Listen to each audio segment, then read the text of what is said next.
Hi viewers. యాక్చువల్గా ఈ topic అసలు టచ్ చేయకూడదు అనుకున్నాను, కానీ మన దగ్గర సబ్స్క్రైబర్లు కొంతమంది కామెంట్లు, నాకు తెలిసిన వాళ్ళు మెసేజ్లు, జస్ట్ కొద్దిసేపు క్రితం యూఎస్ నుంచి నాకు బాగా కావాల్సిన వాళ్ళు ఫోన్ చేసి ఈ టాపిక్ రైజ్ చేస్తే వాళ్ళు బీర్ బైసెప్స్ అంటూ ఆ ఛానల్ గురించి మెన్షన్ చేస్తూ మన టంగ్ స్లిప్ అయ్యాడు, basically he's too good health విషయంలో, డివోషన్ విషయంలో, కెరీర్ విషయంలో, బిజినెస్ ఐడియాలజీ విషయంలో రణ్వీర్ అల్లాభాదియా చాలా మంచివాడు, మన ఏదో టంగ్ స్లిప్ అయ్యాడులే అని అంటే నేను అన్న బేసిక్ సెన్స్ వాడికుందా లేదనే విషయం పక్కన పెడతా. నీకుందా? Tongue slip అయ్యేదేంటి? మీ నాన్న సెక్స్ చేసుకుంటూ ఉంటే నువ్వు జీవితాంతం చూస్తూ ఉంటావా, లేదా ఒక్కసారి చూసి ఊరుకుంటావా? Is it question? ఏం మాట్లాడుతున్నావు? వాడు పైకి ఇన్నాళ్ళు ఏదైతే చూపిస్తూ ఉన్నాడో, వాడి పాడ్కాస్టుల ద్వారా కానీ, వాడి ఇంటర్వ్యూల ద్వారా కానీ, వాడి వీడియోల ద్వారా కానీ సంపాదించింది ఏదైతే, ఇదంతా కాయిన్కి ఒక సైడ్, కాయిన్కి అదర్ సైడ్ ఏదైతే ఉందో అదే ఈరోజు వాడు బయట పెట్టాడు. అది నీకు అర్థమవుతుందా? రీసెంట్ టైమ్స్లో మరీ ముఖ్యంగా స్మార్ట్ ఫోన్లు ఈ కరోనా తర్వాత పిల్లలు కూడా అవైలబుల్ ఉన్నాయన్న మూమెంట్లో నేను చాలా వీడియోలు నేను ఇవ్వాల, చాలా న్యూస్లు టచ్ కూడా చేయాలి. అది ఇప్పుడు నేను చెబుతున్నా, దన్నం పెట్టి మరీ చెప్తున్నా. దయచేసి పెద్దవాళ్ళు సెక్సువల్గా మీరు కలిసేప్పుడు, భార్యాభర్తలు కలిసేప్పుడు మీ పిల్లలకి మీ కలయిక అన్నది తెలియొద్దు. దాని తాలూకు చిన్నపాటి శబ్దం కూడా రావద్దు. ఇబ్బందికరంగా ఉన్నా, నా వల్ల కావట్లేదు చెప్పలేకుండా ఉండలేకపోతున్నా. గతంలో పిల్లలు, చిన్న పిల్లలు కానీ పెద్ద పిల్లలు కానీ, స్కూల్ ఆర్ కాలేజ్, అవునన్నా కాదన్నా, ఆడవారైనా మగవారైనా, తెలిసి తెలియకుండా, వాంటెడ్గా అయినా అన్వాంటెడ్గా అయినా సెక్సువల్ కబుర్లు చెప్పుకునేవాళ్ళు. అవి ఎలా ఉండేవి? ఫ్రెండ్స్ అన్నట్టు, లేదా ఇంక సినిమాలవి, సీరియల్స్వి, ఇంకా బయట ఎదురుంటారు. మన దౌర్భాగ్యం, దరిద్రం కొద్ది ఈ రణ్వీర్ గారు అడిగాడే ఎదవా, సేమ్ వాడు అడిగిన దానికి ఎక్కడ బేస్రా అంటే ఇవే. సొసైటీలో అందరూ నేను అనను, అలా అని చెప్పేసి ఎక్కువ శాతం అనను.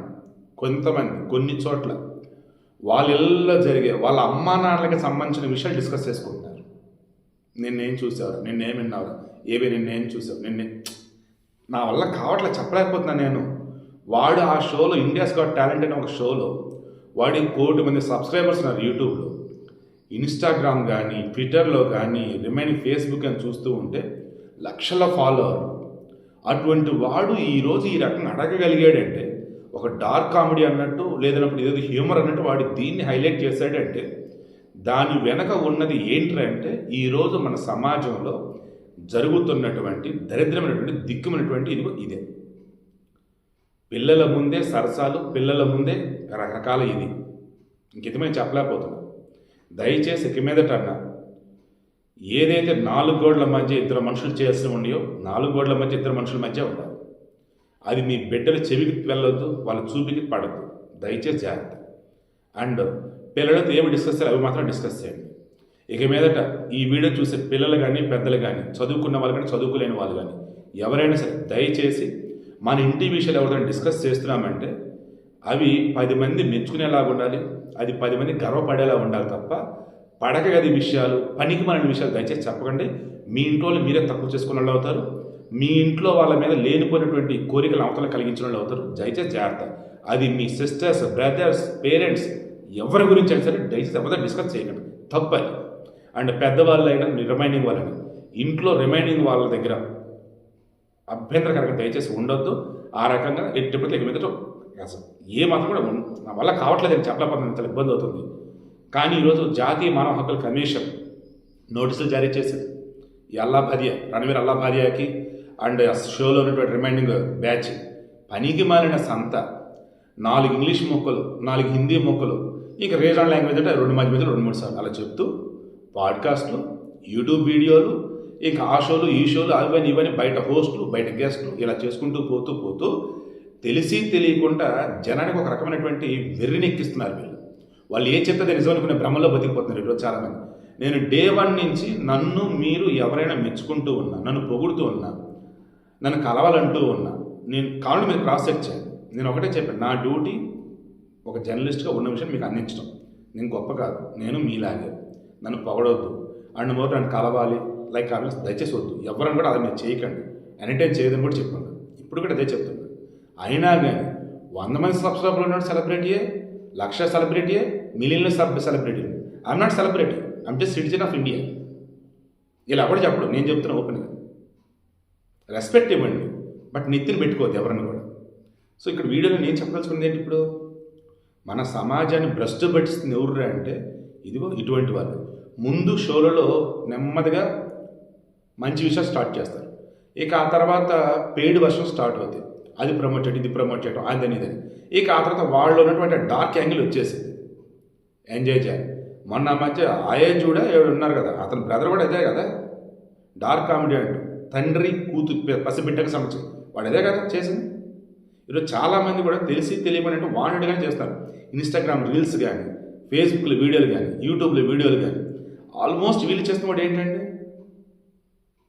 అడ్డదిడ్డంగా ఏది వ్యూస్ వస్తాయి, ఏది జనానిలో కాంట్రవర్సీ అయింది, దేనికి మనకు పేరు వచ్చింది, వీడియోస్ కూడా ఇదే. ఇప్పుడు ఈరోజు వాడి మీద నమోదైన కేసులు కాశ్మీర్ నుంచి మొదలుకుంటే కన్యాకుమారి వరకు చాలా చోట్ల మల్టిపుల్ కేసులు వాడి మీద నమోదైన. అతని తరఫున ఒక లాయరు సుప్రీంకోర్టుకి వెళ్ళాడు. ఏమని, అయ్యయ్యా మా రణ్వీర్ అల్లాభాదియా చాలా రెస్పాన్సిబిలిటీ ఉన్నాడు, అనుకోకుండా నోరు జారి ఒక మాట అన్నాడు, దానికి క్షమాపణ కూడా చెప్పాడు, ప్లీజ్ అండి. ఏంటి, దేశం మొత్తం మీద కేసులు నమోదైనాయి కదా, అవన్నీ క్లబ్ చేసి ఒక చోట పెట్టాడు. దెన్ మాకు ఈజీగా ఉంటుంది, మీకు ఈజీగా ఉంటుంది అన్నాడు. అది supreme court chief justice Sanjay Khanna, ఇప్పుడు present subject correction, supreme court chief justice bench ముందుకు వెళ్ళింది. ఆయనతో పాటు త్రిసభ్య ధర్మాసనం ముందుకు వెళ్ళింది. ఆల్రెడీ కేసు నెంబర్ ఇచ్చి డేట్ కూడా ఇచ్చారంట, విచారణ కూడా తీసుకున్నారంట. సో ఇప్పుడు ఎందుకంటే వాడికి నోటీసులు వస్తున్నాయి, సమన్లు అందుతున్నాయి. వాడు చేసిన తప్పు మామూలు తప్పండి అసలు. అది 4 గోడల మధ్య ఒక పవిత్రమైనటువంటి ఒక కార్యాలు, అది కూడా అమ్మా నాన్నలండి. నీ పుట్టుకంటే ఎలారా, మీ నాన్న కలిస్తేరా, అది నువ్వు చూసేది కాదురా.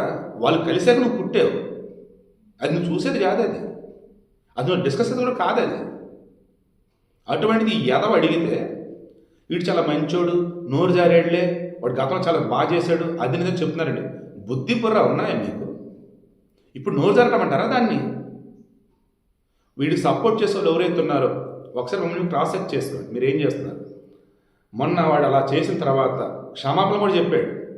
అప్పటికే లక్షల సబ్స్క్రైబర్లు అన్సబ్స్క్రైబ్ అయ్యారు.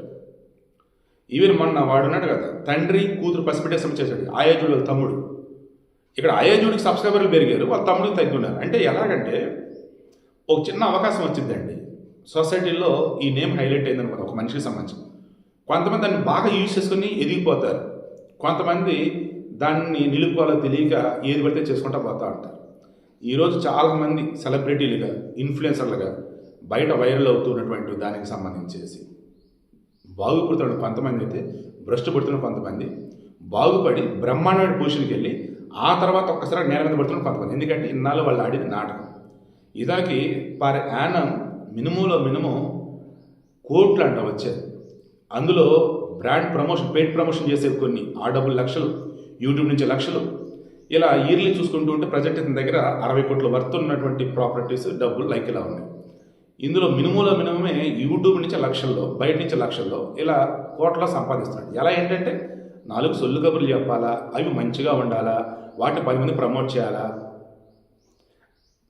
నాకు యాడ్లు ఇస్తానని వస్తుంటేనే ఈ యాడ్లో ఏదో తప్పిదం ఉంది, రేపటి రోజు ఏదైనా ప్రాబ్లం వస్తే నేనే మళ్ళీ వీడియో ఇవ్వాలి, వద్దులేరు బాబని యాడ్ కూడా ఇవ్వకుండా ఆపుకుంటా ఉన్నాను.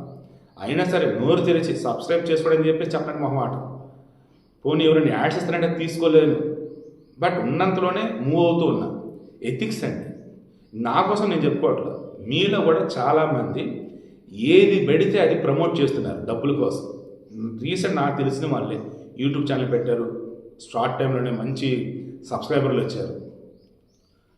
డబ్బులు ఎంత వస్తాయి ఏంటంటే సో అని చెప్పారు. అదేంటి అంత రెవెన్యూ ఎలా వస్తుందంటే, లేదు సార్ బయట పెయిడ్ ప్రమోషన్ చేస్తాం. ఏంటి పెయిడ్ ప్రమోషన్ చెప్పేసి పంపని చెప్పేసి అడిగితే లింక్ పంపారు. అది చూసి పిచ్చిలేసింది అసలు నాకు. వాళ్ళకి కోట్లలో ఆస్తుంది, ఏదో టైంపాస్ ఆమె చేసుకుంటుంది. నేను అడిగా, ఏంటి ఇది, నీకు డబ్బుకు లోట? కాదు సార్, మీ ఆయన దగ్గర డబ్బులు లేవా? బోల్డ్ అంత డబ్బు ఉంది సార్. మరి నువ్వెందుకు ఇది పెయిడ్ ప్రమోషన్ చేస్తున్నావు? అది కూడా ఏంటి, వాళ్ళు ఏం చెప్తే జరిగిద్దా? వాళ్ళ పూజలు చేస్తే నయమైపోయిద్దా? తప్పండి అదే చెప్పేశాను.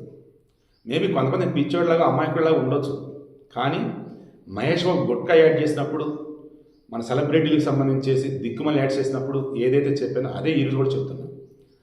ఏది పడితే అది ప్రమోట్ చేయొద్దు. ఛాన్స్ దొరికింది కదని చెప్పేసి ఎవరిని పడితే వాళ్ళని ఎట్ట పడితే అట్ట మీరు మాట్లాడొద్దు. మిమ్మల్ని ఏదో గెస్ట్ అని పిలిచారు కదని చెప్పేసి మీలో ఉన్న వికృత రూపం మొత్తం కూడా పట్టుకొచ్చి అక్కడ పెట్టొద్దు. అక్కడికి వచ్చిన వాళ్ళని ఇబ్బందులు గురి చేయొద్దు. అలా చేస్తే ఇలాగే రోడ్డుని పడాల్సి ఉంటుంది, చివరి కోర్టు మెట్లకు కలిసి ఉంటుంది. రణ్వీర్ అల్లా భార్య, వాడిని ఇంకా సపోర్ట్ చేసిన నువ్వు ఉంటే, వాడి గతంలో చేసిన మంచి అన్నది చూసి పాపం మొన్న తడబడ్డాడు పొరబడ్డాడు మీరు అనుకుంటే, మీ అంత అమాయకులు మూర్ఖులు ఇంకెవరో ఉండరు.